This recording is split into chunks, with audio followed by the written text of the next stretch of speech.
invite Chris Cox to give his welcome. Thank you, Chris. Thank you so much, Labake, and I will keep this brief. Please, if you do need to run in an orderly manner. It's a real honour and privilege for the University of Edinburgh to be hosting today's event and to be a partner in today's event. A hugely important day for all of the partners, for all of you, and for Scotland, and we are very, very aware of that. This is an old university, which I'll come back to in a moment, but our plans are very, very much forward-looking. So our mission statement as a university is that our graduates and the knowledge we create with our partners make the world a better place. Those partnerships are increasingly need to be diverse, so we draw on a much more diverse range of experience, expertise and insights than has previously been the case. We are very aware of that. So the kind of knowledge that's going to come out and new learning that's going to come out of today, we would see as a great example of the kind of partnerships we want to encourage, foster and actively engage in, which is why it's so important so many of you have been here today. I know extremely welcome, as I say. I did just want to say a word about the race review that Labake highlighted. And that's one of the reasons I've got the pleasure of welcoming you, because I led one part of the race review alongside what was very deep academic research on the university's history and our connections to race and racial theory. As I say, we're an old university. You're in the 6th oldest university in the UK. The oldest four of those are in Scotland, 2 somewhere in the south of England that you get a third of. With that news, we have been looking into our history, into centuries of histories, where very few other UK universities even existed. And when the race review was commissioned, we knew that there were many wonderful things about the Scottish Enlightenment period and great benefits to the world, and we knew there was a more difficult side to that story. And we were determined to really uncover that more elements of that story, and that really did come through in the race review. I just wanted to specifically say that when the review found the deep evidence base that this university was involved in the developing forms of racial science, which were deeply problematic, we knew some of that, but not all of it. And it was deeply shocking and disturbing for university leadership of a wider community. We're very lucky that with Labake and other leaders' help, we're seeking to seek redress on some of those issues and to take positive action. One thing, for example, I wanted to highlight is that in order to ensure full access to our programs, you've already been one of the UK leaders in a Black British Scholarships program. I'm very proud to be involved in that. And we're now seeking to double the number of those scholarships so that they could just begin to make the kind of difference that's needed, but we know there's a huge amount to do. I also didn't want to duck a rather uncomfortable truth about this very room that you're in. So designed by Playfair, the great architect, you'll see when you look around the room that the figures that are represented here in no way represent the diversity of individuals who've made a huge difference both to this university and the wider world, and we are painfully aware of that, and we're taking steps to address it. You might see in the hallway downstairs there's an initial intervention to really juxtapose some of these more historical portraits and busts with a much more modern and diverse feel, and we're determined to make all of our spaces welcoming to all.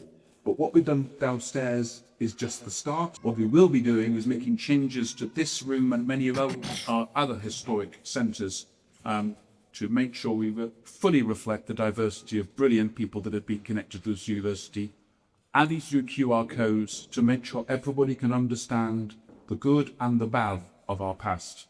And all of this links to an apology issued by Keita Matheson, our principal, particularly around some of those really difficult elements of racial science that unquestionably came out of this university 200 years ago. So I want to come back to the positive, because this is such a hugely important day. We engage with many community groups as part of our race review, This is a wonderful follow-on from our point of view on this hugely important Windrush agenda. We know, as in all the partnerships we're involved in, we will learn as much as we can impart through today and beyond. And we're very excited and positive about finding ways that we as a university, through our staff and students, can engage in this critically important initiative in really positive ways.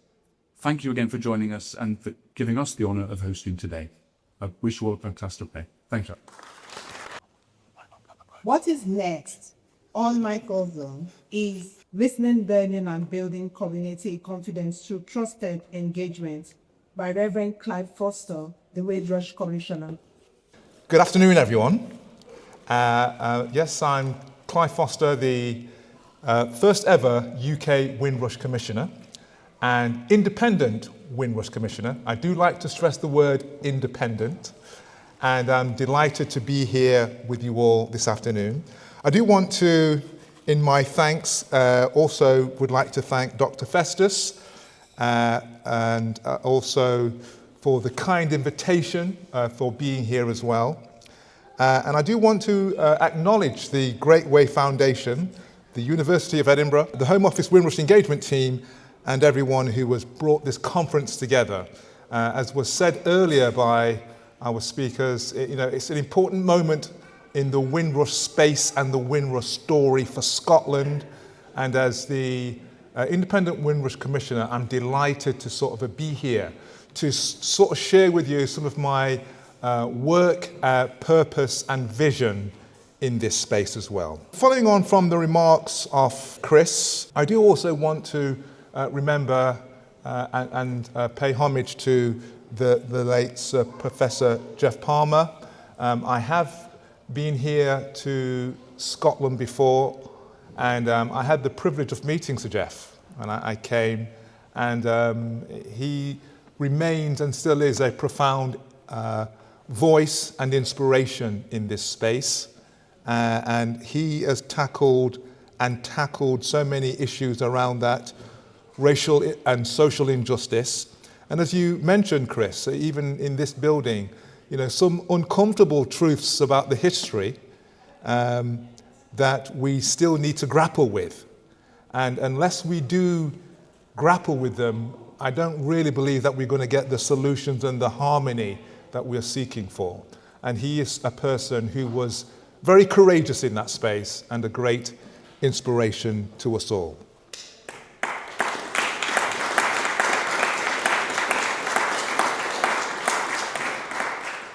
And it is important for me to be back in Scotland. Scotland was one of the first places that I wanted to visit in my first year as the Windrush Commissioner. I came last summer because it was clear to me from the beginning that this work could not just be centred alone in England. Too often, as it were, the Home Office Windrush scandal is seen as something that only affected people in the big English cities. That is not the case. Its impact reaches far across the United Kingdom, and the impact is also overseas. It is international. So Scotland's experience must be heard in its own right. The issues in Scotland may be different from elsewhere. Communities may be smaller, maybe more dispersed, maybe more isolated. Routes into advice and support may be different. Some of the history may not have been recorded, and the visibility that should be given to it hasn't been there. So we simply just cannot assume that what works elsewhere will work here. We have to listen, we have to learn, and we have to act in ways that makes sense for Scotland. That's why I'm really keen for doing these types of engagement and being a part of communities that are on the ground and picking up what it means in Scotland. So there is what I would call, as the Windrush Commissioner, a bit of a Scottish challenge. And I would say clearly at this stage that I do not yet have the individual Scottish Windrush scandal cases that I can refer to publicly and with consent.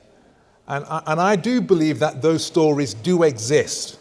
And I think today is a part about giving visibility and light to that. Dr. Festus was telling me earlier about a particular case, and I am keen to hear what those cases are with regards to being affected by the Windrush scandal. The Scottish case study may not yet be one named person in a newspaper. It may not be a person who's come forward. It may not be a family that's been absorbed and then they have missed out quietly and we haven't addressed that. But this is why moments like today are important in signalling that there is help, there is support, and we're encouraging people to come forward in Scotland.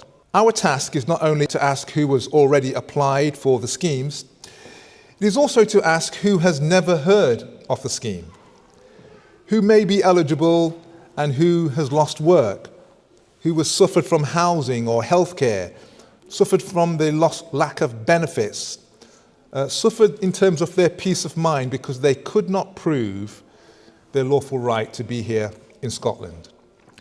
That is why this work in Scotland matters. The Home Office Windrush scandal caused very deep scars, scars that go to the heart of people's identity. It affected homes, jobs, health, families, dignity, and the confidence and belonging. And I have to say that the impact is multifaceted. It has impacted peoples in different ways, and that is something that we have to appreciate. It's not just an impact which we might see in a headline story. There are some quiet, deep scars as a result of being impacted by the Windrush scandal. Some of the questions that I would like your help in responding to answer are very simple but very critical. How many people were affected? How many people still are eligible for documentation or compensation but don't know it? Which communities are we reaching and which are the ones we are missing? The Windrush support may apply to people of Caribbean heritage, people from the wider Commonwealth backgrounds and their descents and close family members also suffered. It's really important to stress that the Windrush scandal is a Commonwealth scandal. Undocumented Commonwealth citizens, it also goes beyond that in terms of its reach across the globe as well. And so it's important that we continue to raise the awareness of that. We need to ask, are we reaching the Caribbean, African, South Asian, mixed heritage, older Commonwealth communities, and people beyond Edinburgh and Glasgow? So how do we get that all-important intelligence, that better data, what we call community intelligence? Because we cannot help people we have not identified. Population data gives us a starting point, but it does not tell us who was affected, who lacks documentation, who has suffered harm, who is eligible, or who is still afraid to come forward. So we need that community intelligence. We need trusted partners. We need that people can feel safe in engaging with partners. We need ethical ways for people to tell us what has happened to them. So what are the priorities and the issues here for Scotland? What does it mean? I was just talking to an engagement colleague at the back earlier, and we were just briefly talking about we have to recognise what is the land with regards to dealing with this in Scotland and tackle it at that level. So what's priority for Scotland? Is it about awareness? Is it about sorting out status? Is it about the challenges of accessing the compensation? Is it about legal advice? Is it about helping families to gather the evidence? Making sure that Scotland's Windrush story is told also perhaps in schools, in archives, in universities like places here, and in public life. Or you may have other priorities. And that is why the voices in this room matter. The people closest to the pain are often closest to the solution. Now, my role as Commissioner, and in everything I do, it comes back to three things. I have three main strategic aims. Number one, justice and healing. Number two, prevention. And number three, legacy. First, justice and healing. Justice and healing has to be there because there are still people waiting for status and compensation, and every one of them matters. And because communities have yet to heal, and because we are fighting against a trust deficit, very much amongst our public institutions, that still has to be rebuilt. People should not have to fight a complex system all on their own. And I've been clear that funded legal support should be a part of the Windrush compensation scheme. Second is prevention. Prevention because if we only compensate the harm after it has happened, then I don't think we've learned enough. For Scotland, this also means asking how immigration systems interact with devolved public services, health, housing, education, and social care. So the prevention issue is something which I am seeing as the Commissioner going around the countries and the nations. People are very concerned about. They want to feel a sense of assurance, reassurance, that something like the Windrush scandal does not happen again in the future. And policies aren't designed to cause these unintended consequences that people are still concerned about. And thirdly, and lastly, is legacy. Legacy because those affected by the scandal must not be defined only by what has been done to them, but defined by their contribution and their commitment to the country. They must be defined by what they built, the hospitals they staffed, the transport systems they served, the businesses they started, the churches that they planted, the families raised, and the culture that they have shared. Here in Scotland, that legacy deserves greater visibility. If a story is not recorded, it can be forgotten.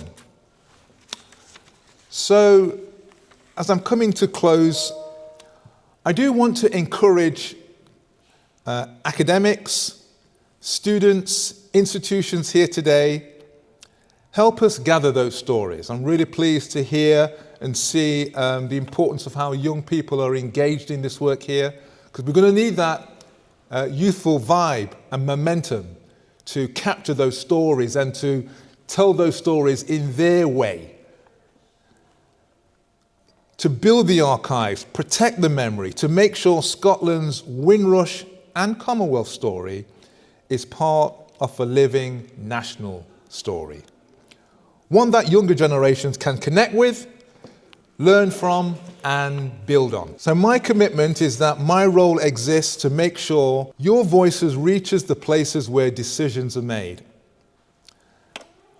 My role is to act as a trusted advocate, as someone who can take your voices to government and demand that change. As someone who will act without fear or favour for the cause. As someone who will be on your side even when the conversation gets difficult. So in closing, let us leave today with action.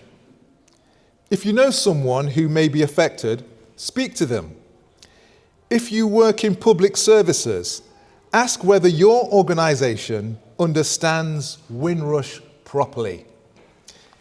If you're in government, listen carefully and act. If you're part of a community group, help spread awareness. And if you have a concern, a story, or an idea, my door is open. My office is open. So I want to say in closing, the headlines move on. Attention fades. Energy wanes. There is always a risk that justice becomes a process. Prevention becomes an empty promise. And legacy becomes a plaque on the wall. We cannot allow for that to happen. Not in London, not in Cardiff, not in Belfast, not in Edinburgh, and not anywhere. So let us, at this gathering, remember this as a commitment to restore trust, to drive awareness, to act, to honour the Windrush generation and their descendants, and the wider Commonwealth, communities affected by this terrible injustice and this scandal. So thank you, Greatway Foundation, the University of Edinburgh, the Home Office Windrush Engagement Team, and every organiser, supporter, volunteer, and community voice here. Let us listen, let us learn, let us build with confidence together, and let us make sure that Scotland's Windrush story is to be heard, honoured, and acted upon. Thank you very much. Ladies and gentlemen, good afternoon. It is both a privilege and a profound honor to be here, to stand before you this afternoon. Today is very historic. In this venue, the Playfair Library Hall at this University of Edinburgh, one of the greatest institutions that we are proud of to work with. May I begin by expressing my sincere appreciation to our distinguished Windrush Commissioner, Reverend Clive Foster, MB, for his inspiring keynote address, and indeed for traveling all the way from London to Edinburgh to be with us today. He was one of the first to be here this morning. Last week, we met together at number 10 Downing Street when the Deputy Prime Minister invited us for a meeting. It was very historic and very symbolic. Commissioner made a very powerful speech that kept us on our toes, and it gave us more insight about the support from the government on this Windrush. Commissioner, sir, your presence sends a powerful message to our communities that their voices matter, that their experiences matter, and building trust matters. Building trust has just begun by listening. Thank you for your leadership and for honoring our invitation. I would also like to express my heartfelt appreciation to the Vice Principal of the University of Edinburgh, who was able to come because the principal was unavoidably busy and has traveled. I will have some other assignments. For opening the door to us to host us in this important conference. And to my great team, the Home Office Windrush, both the engagement and support team, for their partnership, commitment, and continued support in making today's event possible. I was sharing my testimony with the Commissioner. The support team, the Windrush support team, and the engagement team, they have been wonderful. We receive a good support from them, and where there are challenges, they've addressed it immediately, without delay. Ladies and gentlemen, the Commissioner has spoken to us about listening, learning, and building community confidence through trusted engagement. This afternoon, I would like to give voice to the people who have placed their trust in organizations like Greatway Foundation. They came to us not because they were seeking sympathy, but because they were searching for justice, dignity, and hope. My presentation is entitled Windrush Voices, the experience of an advocate for victims of the Windrush scandal.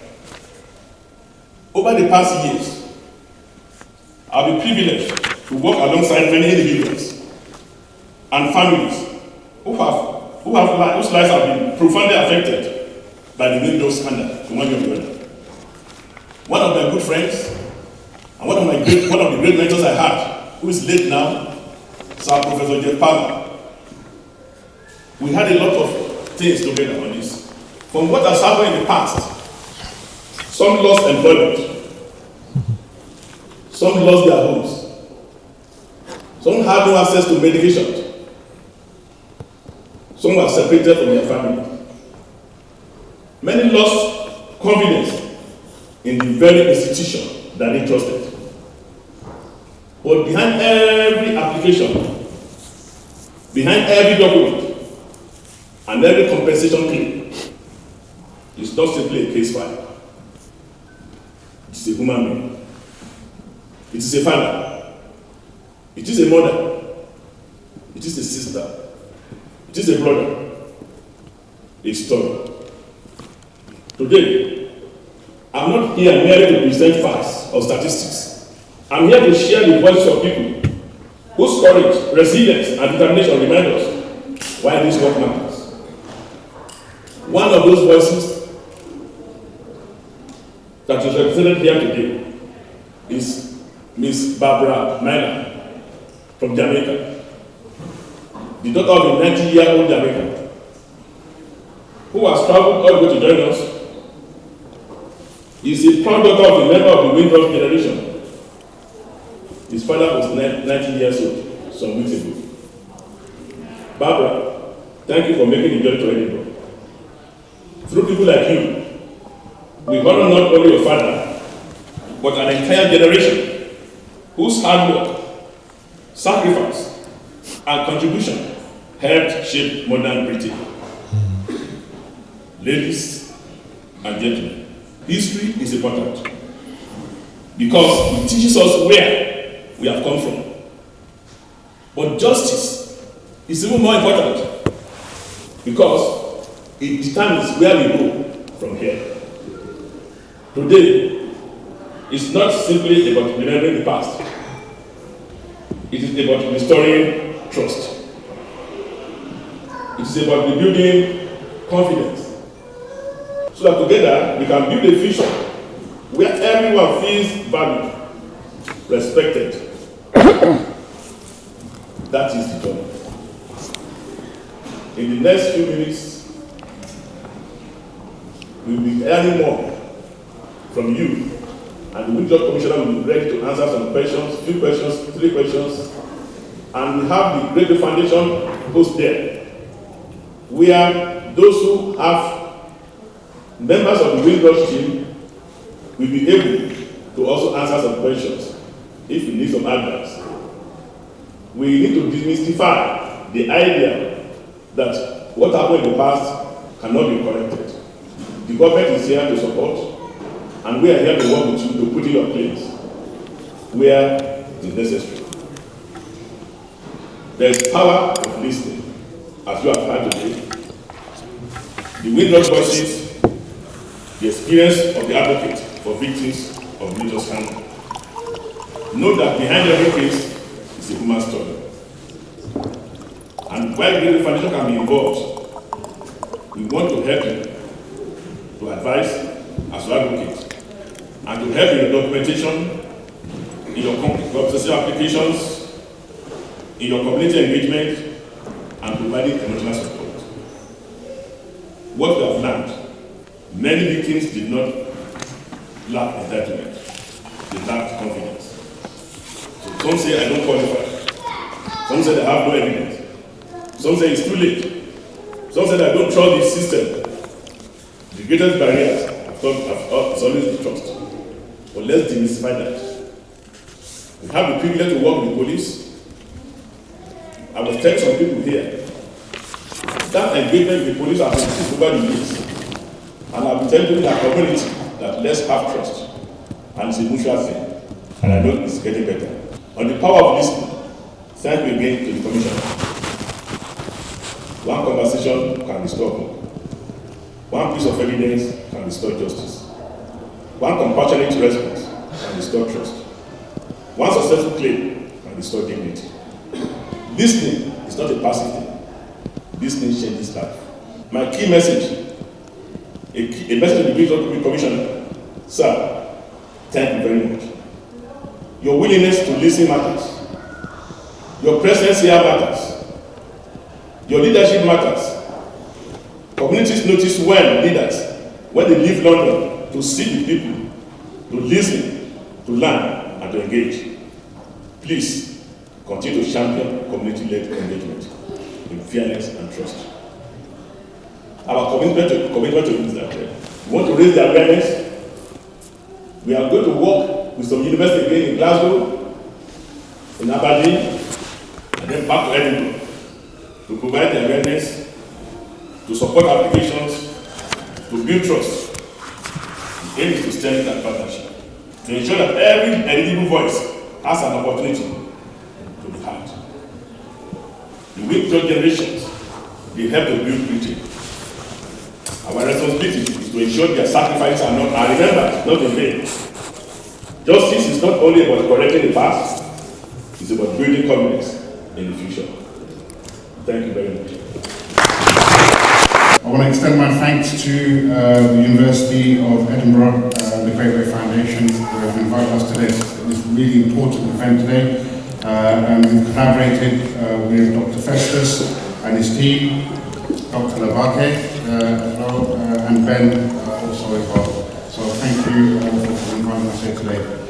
I'm not going to take up much of the time because I want to give more time to our team to actually talk about. But just very quickly, I want to stress one very, very important point here, is the fact that we are from the Home Office, we are the Windrush Compensation Scheme. However, our systems are separate from other Home Office departments. Yeah, so like Home Office Immigration Enforcement, they do not have access to our systems. Yeah? It is absolutely safe speaking to us, because people think about, if I speak to the Home Office, I might get reported, I might get detained. We do not share our information with any other Home Office department. It's really, really important we understand that. My team are here today. We're actually sitting at everyone's tables today as well. So please ask questions. We do have a section later on about listening circles as well. We will be asking a lot of those questions that have been actually asked already. And we can have those discussions. So I'll hand over to Jack now. Thank you very much, everyone. Who is Windrush? Been covered already. For the scheme's purpose, I can tell you what it isn't. It isn't just people from the Caribbean. Migration into the UK is a fascinating subject, and I would not be so bold as to pretend to be a historical expert and stand up here and talk about it like I am. What I can say with certainty is the UK put out a call and people across the Commonwealth answered. Those people that answered left everything they knew behind to come to the motherland, to build a better life, to live in a place where the streets were paved with gold. What they found told a different story to the one they'd grown up being told. We all know about the signs in the windows. We all know the degrading and insulting names used as weapons. And as we all know, that unfortunately today, whilst there aren't signs in windows, there are still elements of society that still carry the same fate. The schemes are not reparations. The schemes are not to compensate for abhorrent treatment because of the colour of your skin, or your heritage, or your race, or your religion. Windrush schemes are to right the wrongs that came about because people that have every right to be here were not able to physically demonstrate their right to be here. The Windrush team are here today to help, to answer your questions, and to work with you to engage with people across the communities of Scotland. You'll notice the massive red arrow with the question mark over Scotland. And you'll also see big circles over England.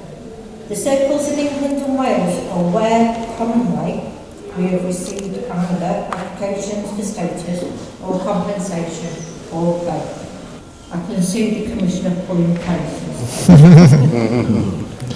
There are still big gaps, and we work within those gaps to try and understand population, then raise awareness of the skills in areas where it may be pertinent to do so. You can see from your own country that there is very little data. We do have some, but it was so minimal, I didn't have a circle small enough to represent, and that is one of the reasons that we're here today. Just to give a bit of understanding, there are these are some of the nationalities that have applied under the compensation scheme so far up to the end of January 2026.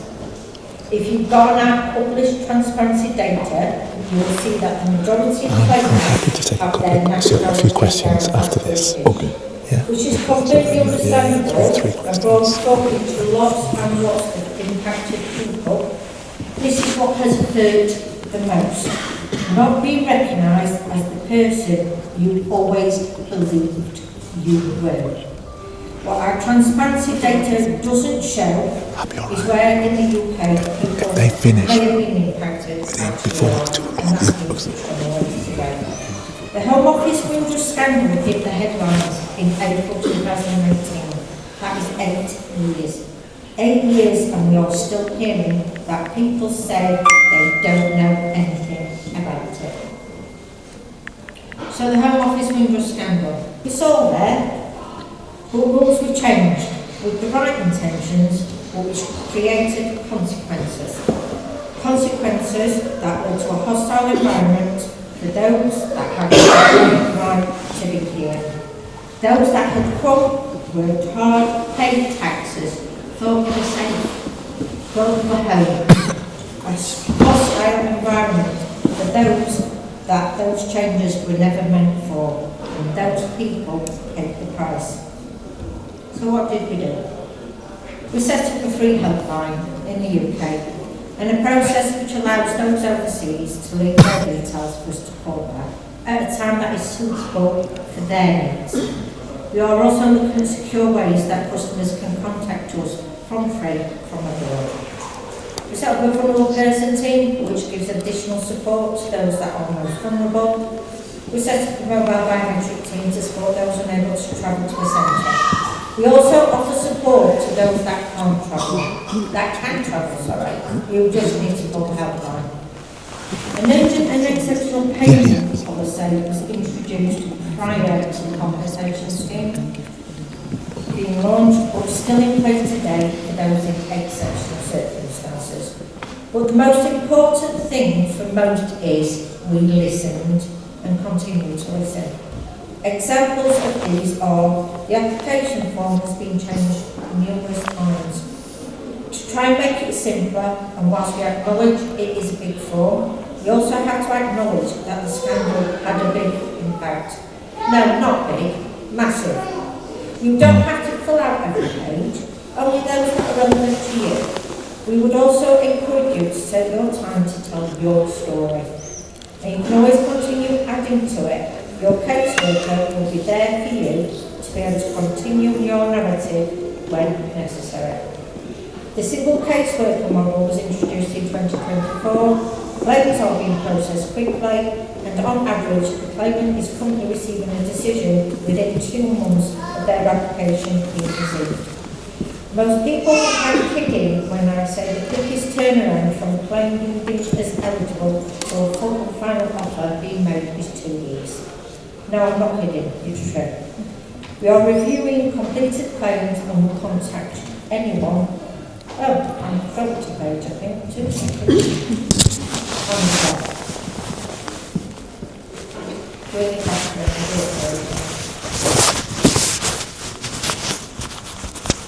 you can see from the data on the screen, and we publish our transparency data monthly. Our data is exactly what it says on the tin, transparent. We don't take out the thousands of claims that we receive in a short period of time because an influencer on social media went viral with misinformation saying people could make a claim under the scheme for racism. I would encourage you to speak to our team today. who will go through eligibility and entitlement review. The thousands of those that have been put in claims for racism were actually eligible because eligibility encompasses a large percentage of those that migrated from the Commonwealth. They weren't entitled because their claim was never about suffering losses because they were unable to demonstrate their status. In December 2020, following extensive changes to the scheme, preliminary awards were introduced. Further changes were made in 22, enabling a preliminary consideration to be made at the earliest opportunity. Following a claim being deemed as eligible, and we also started the consideration process for introducing advance payments during this period. In January 2024, we started reviewing pensions, and in October 2024, the government committed to reviewing pensions publicly in a written statement. In October 24, we also started reviewing wage inflation and difficulty maternity leave. Reverend Clive Foster, the Windrush Commissioner, as he is now, was involved in this piece of work during his time as Vice Chair of the WNF. The expansion of immigration and legal fees was a HASC recommendation during the time that our previous Home Secretary, Yvette Cooper, was Chair of the Home Affairs Committee. All of these things were launched in January 2026, as well as age-based prioritisation. We are reviewing completed claims and will contact anyone who is or may be owed additional compensation. They do not need to do anything. Age-based prioritisation has been given to all completed claims. These are a few examples of the continued changes we make on information that we are given from many sources, including through our Community Engagement Fund. This is a Windrush-specific fund which has been made available with the aim of bridging the gap with local communities through raising awareness of the Windrush schemes. The most important source is the voice of the person that has been impacted. Every story we are told matters, and those stories inform us as a unit and, where relevant, the wider Home Office to inform change. One of the key changes we have made is the introduction of the WCASF, and I'm now going to pass you to my colleague Ben, who will tell you a bit more about it. So, good afternoon everyone. I don't want to take up too much of your time, as I think there's far more interested people here than me. But I would just like to say what an absolute pleasure and privilege it is to be asked to speak at an event like this.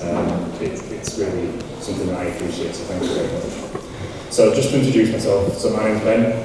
I work on the Windrush compensation scheme along with Jack's, but in a slightly different area.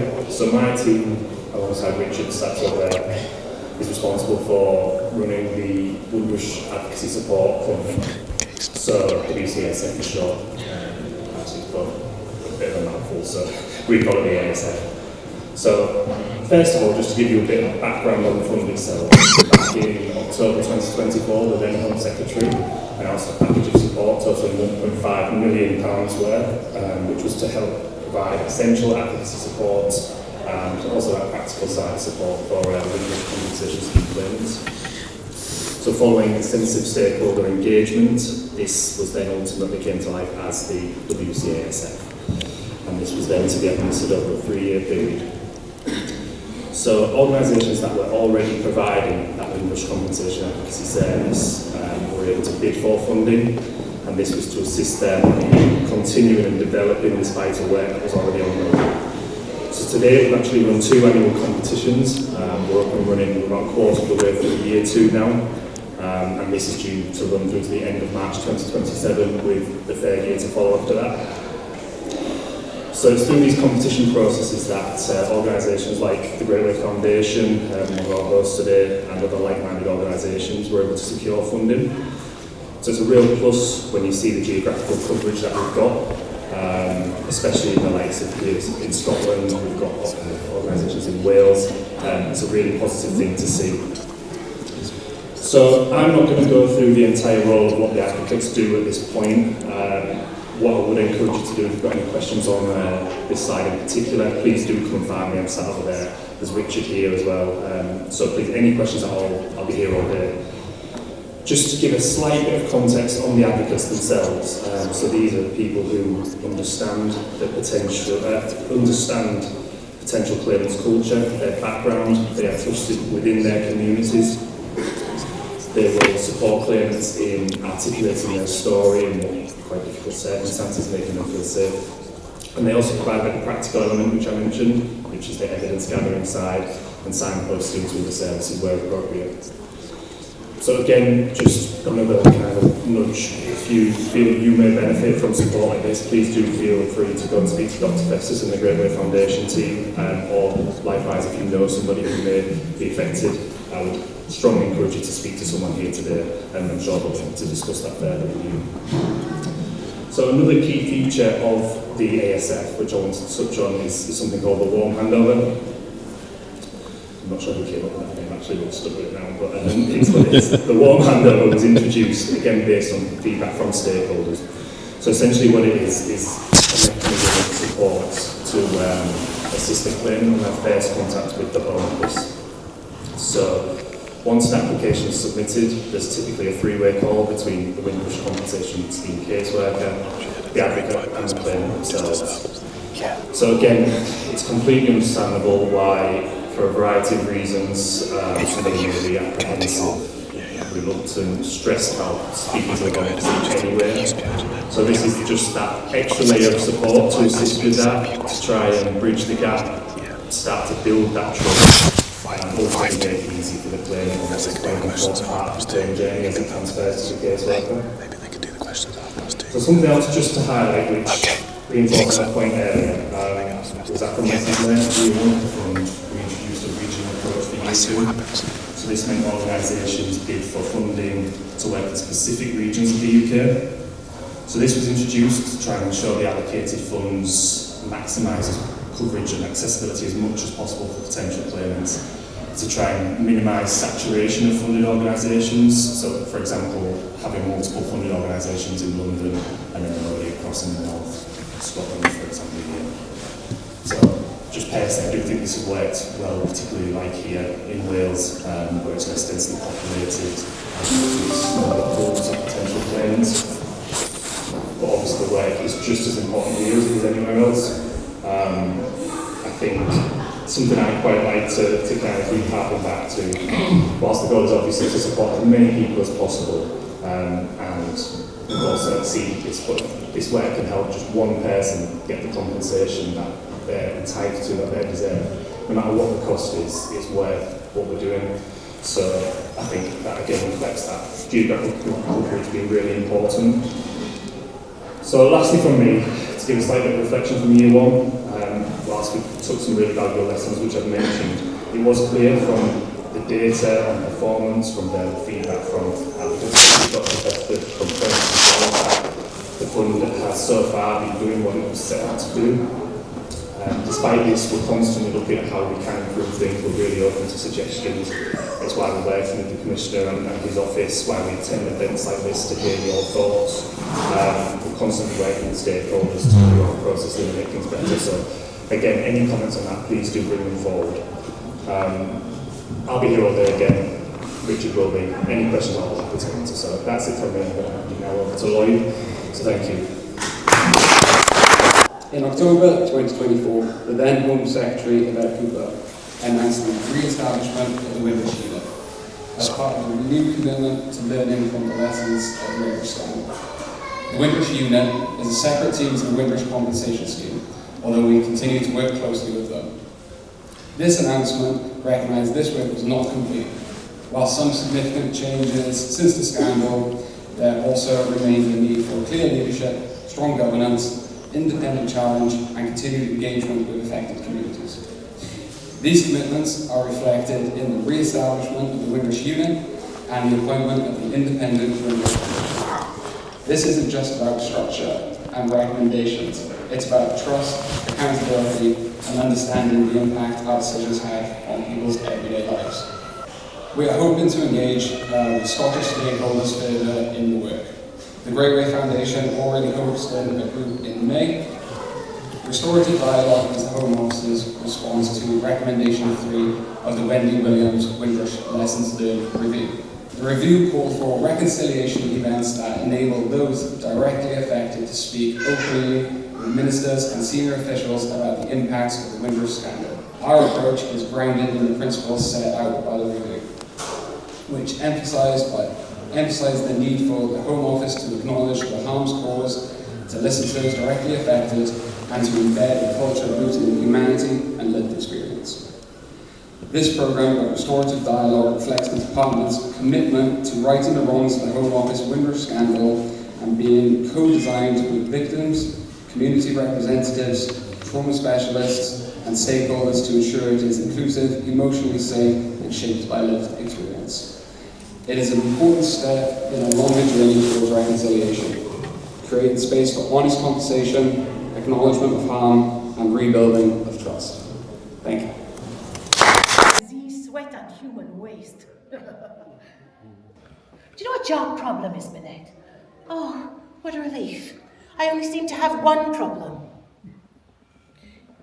If you choose to ignore everything that is ugly and brutal about this place, you hand your oppressors an extremely powerful weapon. Your mind! Now, do you remember when I told you the story of Yarico? Don't you give me your back chat, Minette. It is a true story. But you thought it was a tale of love. I had to explain to you that Yarico was betrayed by her lover when he sold her back into slavery to pay off his gambling debt. And then, when he discovered she was pregnant with his child, he upped the price. Now, do you remember what you said? Because I do. You said, well, at least Yarico caught a glimpse of love and happiness in her tragic life. I mean, come on, Minette. You are very good at turning your head away from the painful truths of this world. But if you always insist on seeing the best of everything and the best of everyone all the time, it's just a thin veil for what is rotting underneath. And if you stay silent about your pain, well, then they will hurt you and say you enjoyed it.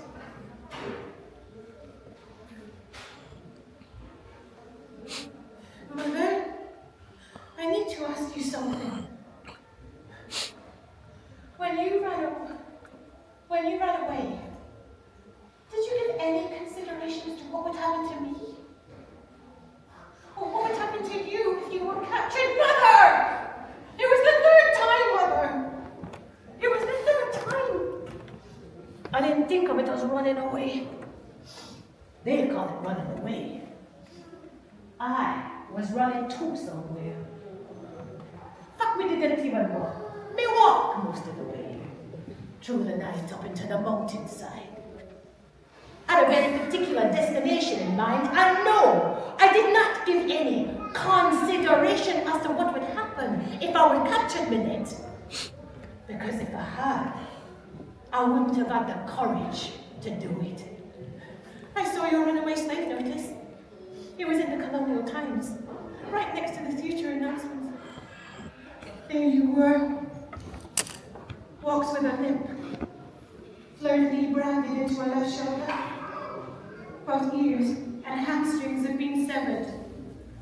Last seen wearing a brown dress, 5 feet 4 inches tall. If anyone, any of you, should know anything about this matter, please contact Monsieur Saint-Martin, who is a theatre director in Port-au-Prince, to whom she belongs. Oh, Minette, that is upsetting. That is extremely distressing. 5 feet 4. I'm taller than that. Oh, I'm glad you find it so amusing, Mother. Did you know the authorities were convinced I was harboring you? Oh, I insisted I had nothing to do with it. But they didn't believe me. They tore that plantation to shreds looking for you. Oh, Madame was so angry. Oh, she was furious. wasn't brave, Mother. It was a stupid, selfish, dangerous thing to do, but you didn't care, did you? You gave no thought to the consequences, and no thought as to how it would affect me or my life, did you? Well, did you? So, you know what I love to do, though? I love to sit my black behind right down there in the front row, middle of the white section. Listen to how our music sounded in a place like this. And then you know what I'd do, Minette? I'd get up on that stage and I'd dance and I'd show these people how to move. Mother, please, stop it.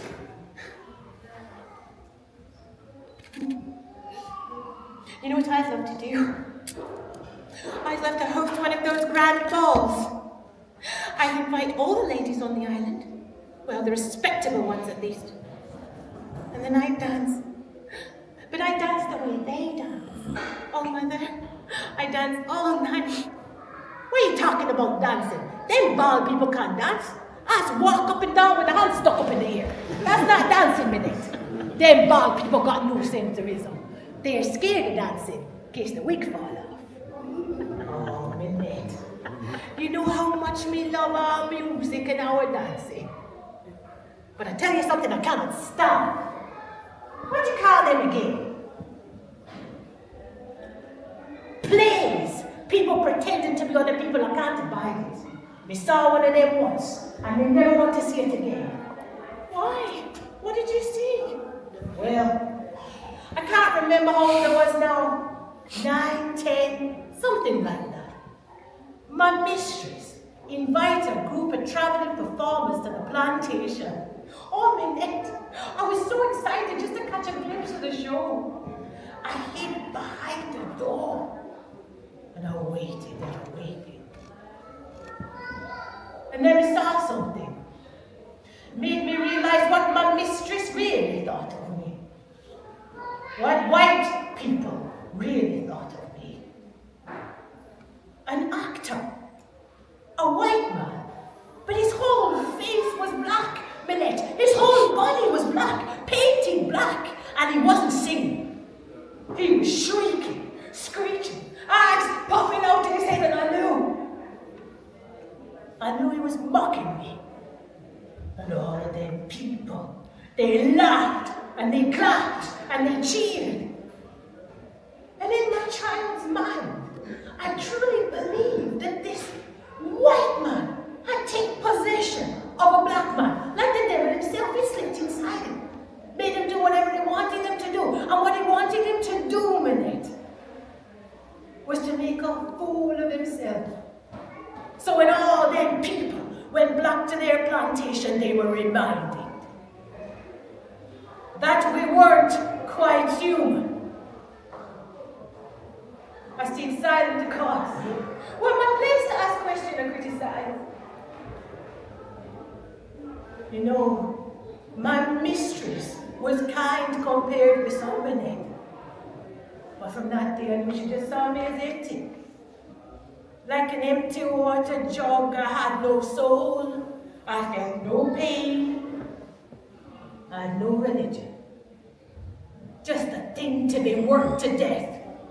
And because she saw me as empty, she could stuff me full of that damn religion of hers. A religion made for a slave mistress where she falls to her knees in her silk skirt and she begs for a kingdom in the sky because what she stole from me still wasn't enough. And then I'd hear her beg her Lord for his forgiveness. But she never begged me for mine. It wasn't pain, it was shame. When I read your one-way slave notice, I didn't feel any shame or pity. It just reminded me that my mother was just chattel, not even a human being according to the law, my own mother. And then when you were captured, the shame I felt was unbearable. Mother, I am so sorry. I'm so sorry. How will you ever forgive me?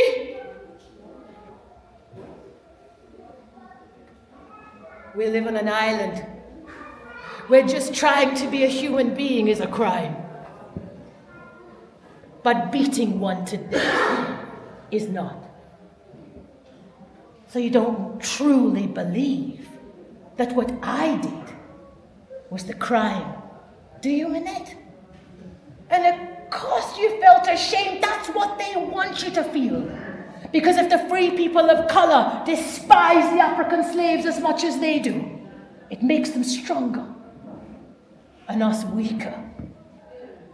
But don't you ever forget that if it wasn't for your father, you would also be a slave.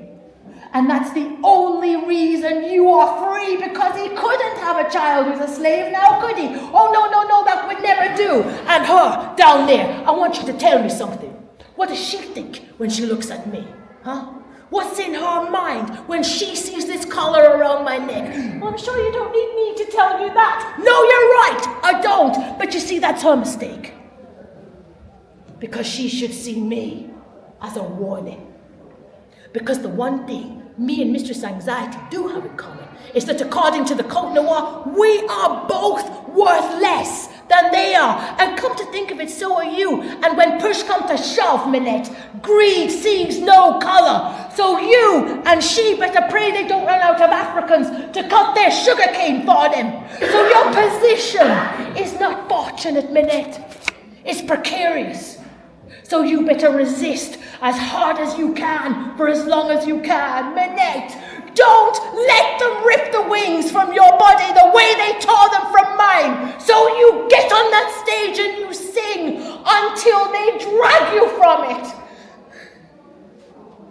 No. But what does any of this matter, Mother, when a war is coming? What you don't seem to understand is the rebellion doesn't stand a chance against the French army. They'll be crushed. You don't care, do you, Mother? Mother, thousands and thousands of people are going to die. There's never been a successful slave revolt. Not one. And when the rebellion is defeated, can you even imagine what they're going to do to us then? No, rebellion is not to be supported. It lead us into a world of unimaginable suffering and death. And even if by some miracle the rebellion was to succeed, do you really believe the majority of white people on this island will accept a black republic? Oh, Mother, it will never happen, not in a million years. What did you just say to me? What did you just say? Majority of white people? Is that what you just said? Minette, majority don't mean a damn thing on this island. I am the majority. And a wrong does not become a right. And a lie does not become the truth. And an evil does not become a good just because it is acceptable to a majority. You're right about one thing, though. Most likely all of us will die. But if the free people of color and the African slaves can unite, then we do stand a small chance. What is it you say? A tiny light shining through a tapestry is worth grabbing onto. Remember. Thank you.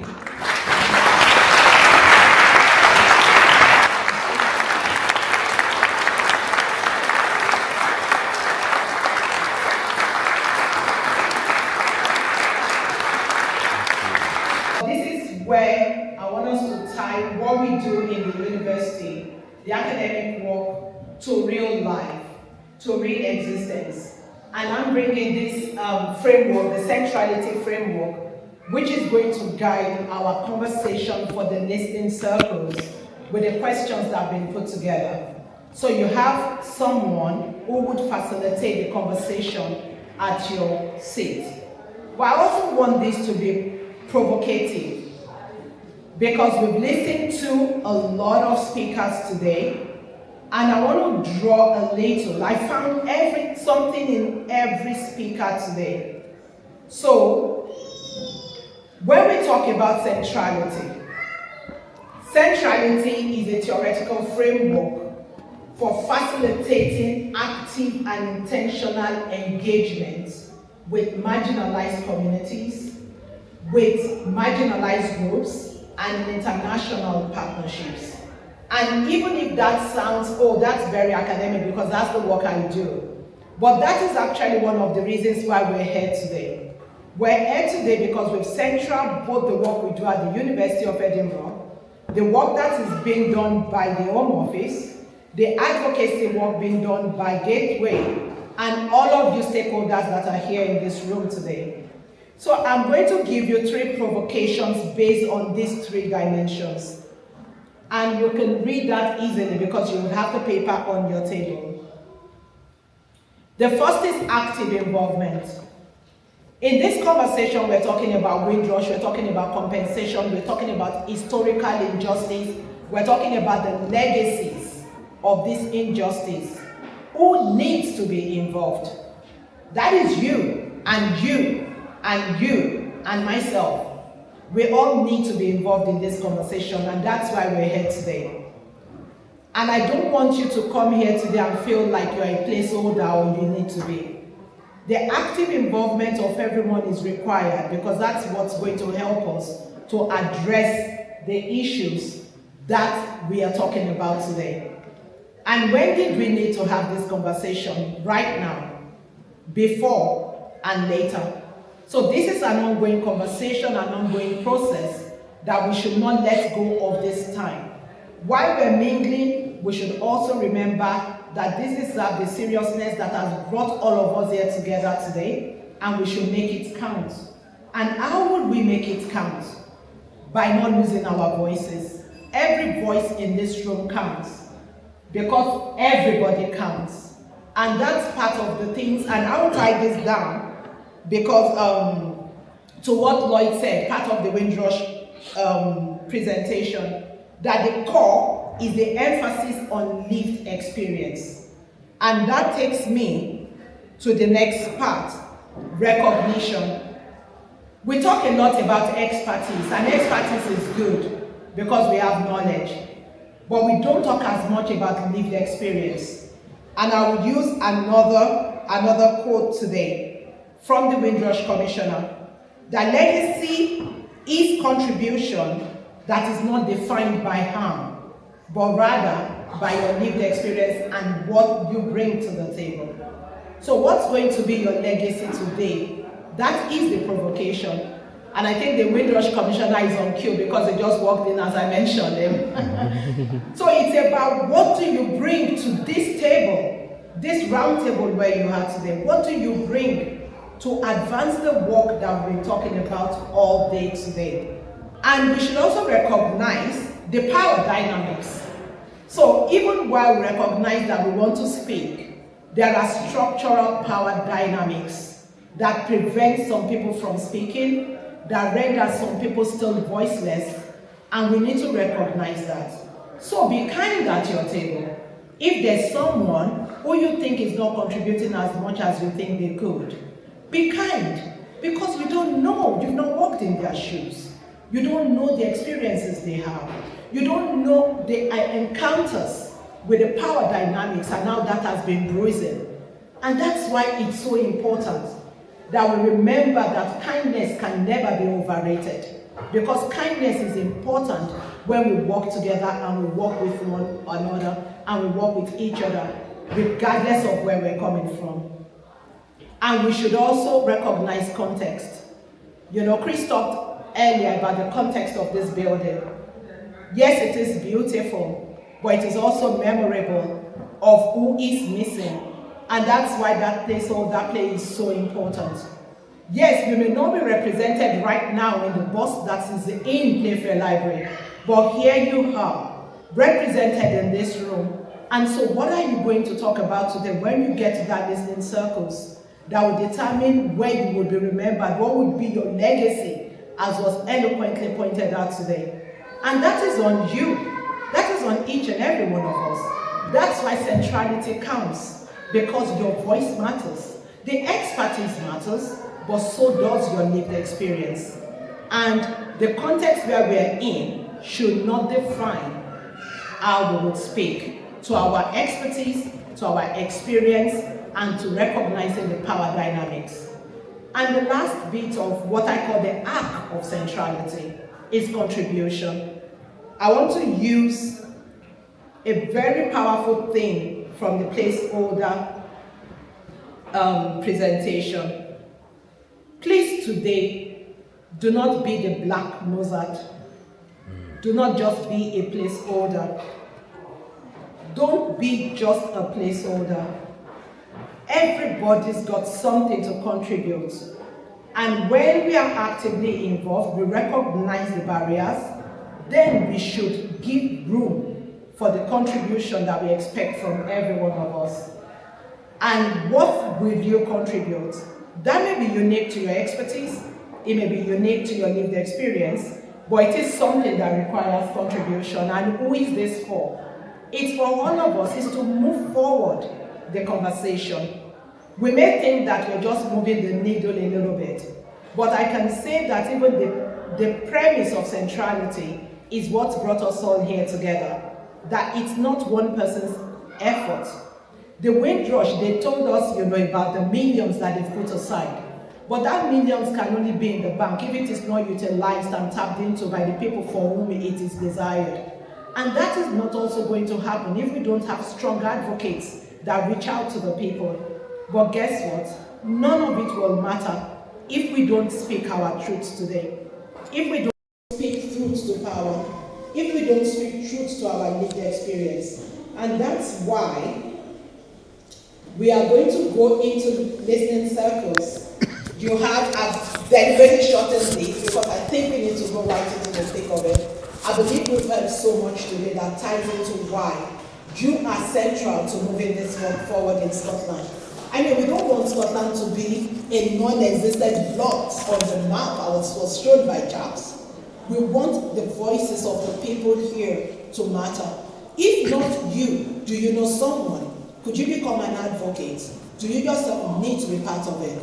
So around your tables, you have questions that are prompts that we're going to use for the listening circles, and you have facilitators sitting at each table to facilitate the conversations. We're going to reduce the time a bit because we're running out of time. So in the next 30 minutes or so, and I would come and give a timer when it's about 5 minutes to the end. Let's have this conversation. Now I'm not going to say people should not speak. This is now the time to speak. Please do the speaking. You would have people around as well, Greatway people, who would register, who you could register with for your claims. And there is a lot of people. So you have at least one person from the Windrush compensation scheme seated at each table as well. So ask the questions, but the focus is the listening circles. Now is the time to listen. So start listening, but speak at the same time.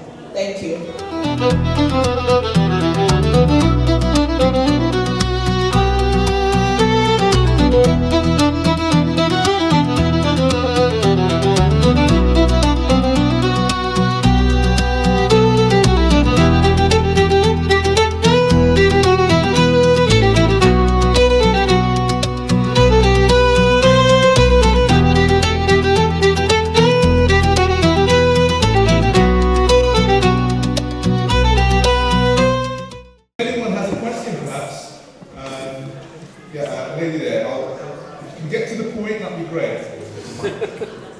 What steps will you take to ensure that the Windrush compensation scheme becomes more accessible, less legalistic, and genuinely supportive for elderly applicants and their families, so they do not need legal expertise to successfully tell their stories and receive fair compensation? A fantastic question, and you're right in that the scheme, we believe, is still too complex, a compensation scheme, and it's still places a burden on people to find information where sometimes that information is not so easy to access. My office is actively Well done. looking. You are doing very well. I'm so happy. Things are progressing well. People have never seen Stone like this. A lot of them are still waiting, you know.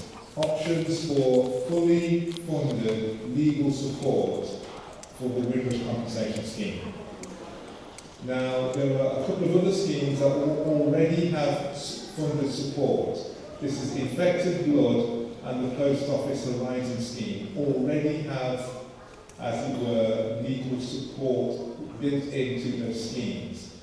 And the Windrush compensation scheme is just as complex, if not more complex, with regards to getting that kind of legal understanding. So my office is currently working to identify good models for funded legal support. We're talking to lawyers, we're talking to advocates, we're talking to the people who are affected, and I hope to have some news on that in the months ahead. Thank you. Thank you. Gentleman at the back there raised his phone, or lady, sorry, at the back, yes. I wanted to know the Windrush Compensation Advocacy Support Fund is approaching at the end of the fund in 3 years. What happens after the 3 years? It's a great question. I know you heard from the team earlier. So it's really important that we engage communities to be active in the process of helping people come forward. And I'm sure that the Windrush Support Fund, Advocacy Support Fund, will be having a review of its effectiveness and capability of that funding, because that's going to be critical to understand how we are engaging people. So what happens after 3 years is still in the mix, and I'm sure there will be a review around that. But I think the lessons around how the capability of that fund has been used, because it is variable who is providing that service, will be taken into account with regards to any decisions going forward. That's why my office is really keen to engage with communities like here today, and to understand what is the most effective way that we can ensure communities are served to get the information to make a claim. But there are still members of the Windrush Support Fund here, so they can talk to you about that. But it has to be done within the bigger context of what is happening on the ground. I can take probably just one more question. Hi, hello. My question is more about, as you mentioned, the community that you're engaging with. I don't believe that this represents actually the community, especially Black community or community of color in Edinburgh. And I know that you have a base here in Scotland, and therefore with so much distrust towards the Home Office, is there a plan to have a base here in Scotland, or mapping the grassroots organizations here to make more efficient dialogue with the communities? Scotland's got to look at its constituencies, and it's got to look at its community organisations that are representing minorities here, and think about how they can be better represented. Now, if that means that there needs to be more collective working to do that, that is a question that those different organisations need to face one another and ask. Yeah, because what I have learned in this space, is the importance of collaboration. Because I want to make this message loud and clear: no one organisation is going to solve this problem. And so the more that there is a more powerful collective voice from diverse groups, the better and more impactful it will be. So that's my challenge to the organisations, and you're right. And there's going to be some people from communities, they are not connected to institutions. They're not connected to like faith groups or community groups. They still have to be serviced and reached and that's going to be on the agenda as well. Now that brings us to the end of the program, and I'm going to call on my wonderful colleague Ben and Richard from the engagement team. I cannot see Dr. Festus in the room.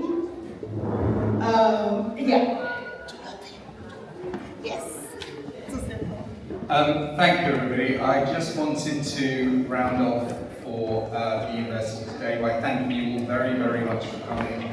I hope you found the day useful and enjoyable. As my colleague Chris Cox said this morning, it was an absolute honour to be asked to be part of it, and it really does fit in with our ethos of reaching out to communities, particularly around some of the more contentious and difficult issues. So I hope you will have a very safe journey home. But just before we do, could I ask for a round of applause for Labaki, please?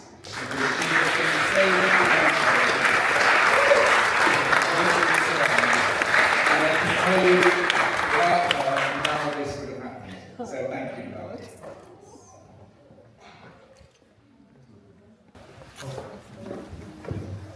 Hi everybody, so my name is Richard Bergin, so I work for the Home Office, the Windrush Compensation Scheme. So I just wanted to thank everybody for attending today's Windrush conference. So my thanks to Dr. Festus, thanks to the University of Edinburgh, thanks to the Windrush Commissioner, and thank you to you all for attending.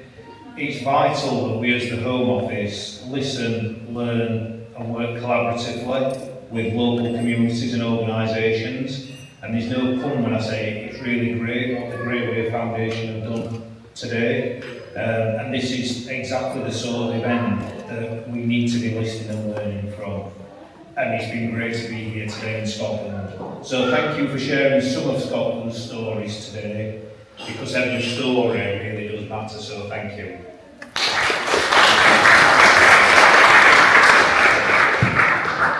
Thank you very much.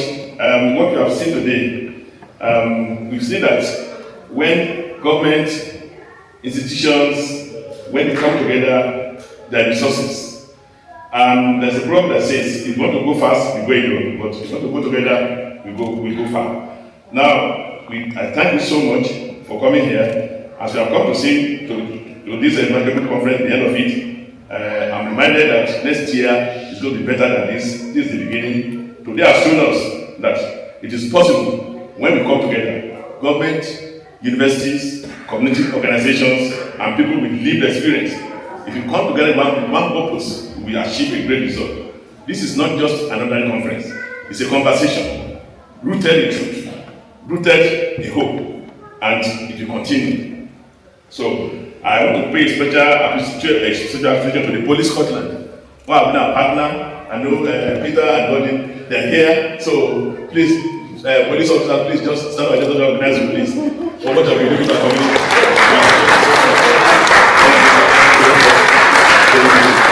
And I want the Greatway team to come out, please. Greatway team and the University of Edinburgh team who work together to put this thing together. Can you please come out for recognition? Please come.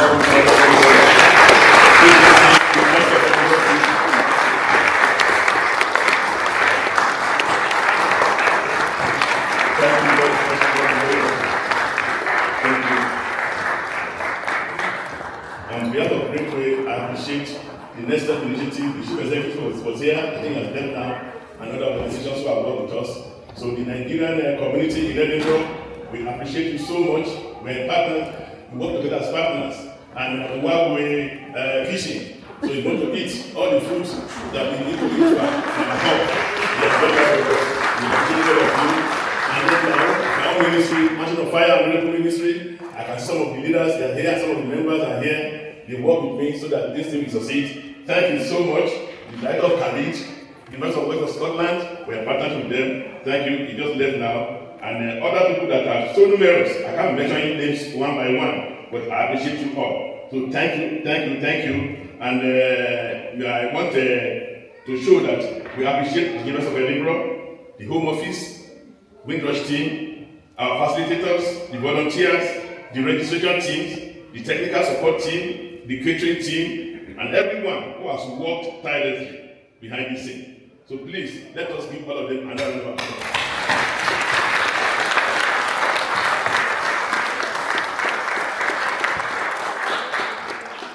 final reflection for today, as we live today, please, let us ask ourselves one simple question. What part will I play in ensuring that this legacy of the Windrush generation continues to inspire justice, fairness, and opportunity for future generations? If every one of us lives here determined to do just one more thing for our communities, then today's conference, we achieve more purpose, far greater than we have ever measured. So finally, I thank you for your presence. We thank you for your participation and for your partnership. Thank you for believing that communities and institutions are stronger when we work together. And we will continue to restore trust and continue the confidence in one another. So please try and register with Greatway Foundation. We can work with you to file in your claims and look at your eligibility and take it forward. So may we continue to honor the extraordinary legacy of the Windrush generation. May God bless you all, and thank you to my sister who came, our sister Barbara, who came from London. Is a member of the Windrush generation. The father has been here for decades. He's 90 years old, dad, and the mom is almost of the same age. So I appreciate you. Thank you very much. Even though you couldn't talk personally with the Windrush commissioner, he said he's going to take up the matter and it's going to personally. Thank you so much. Thank you to everyone. Have a safe journey.